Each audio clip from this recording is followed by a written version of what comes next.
Di saat pertemuan terakhir pada hari Jumat, setiap hari Jumat kita belajar apa?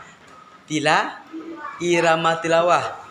Itu penting bagi kita ya. Zainul Quran bi aswatikum. Indahilah ayat Al-Quran itu dengan suara kamu yang merdu supaya kamu menjadi anak yang cerdas, mampu di segala bidang ya, mampu menyanyi, mampu mengaji, mampu apa lagi, mampu menulis, mampu membaca, mampu berceramah, mampu duduk anak soleh ya, mampu jadi imam, nanti jadi imam, ini imamnya, calon imam nih insyaallah ya.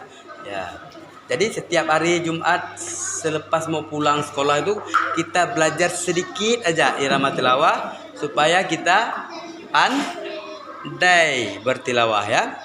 Dah. Sekarang dengarkan Bapak dulu sebelum diulangi ya, supaya kita mampu. Mulai dari karar pertama. Ada 4 tingkatan. Dengar. Bismillahir. Ulangi. Bismillahir. Sekali lagi. Bismillahir.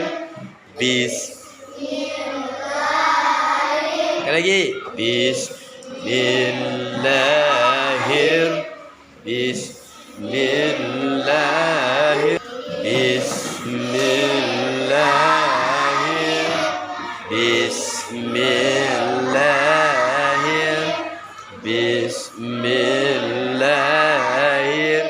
Bismillahir. Bismillahir. Bismillahir. Bismillahir. Bismillahir.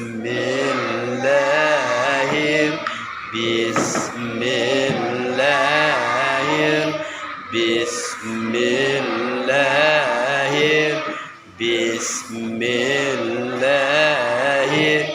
Bismillahir. Ma ma ma ma ma ma ma ma ma ma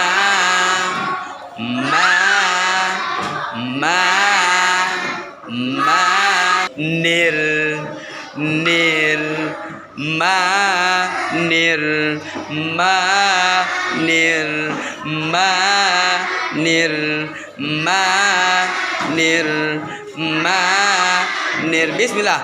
Bismillah.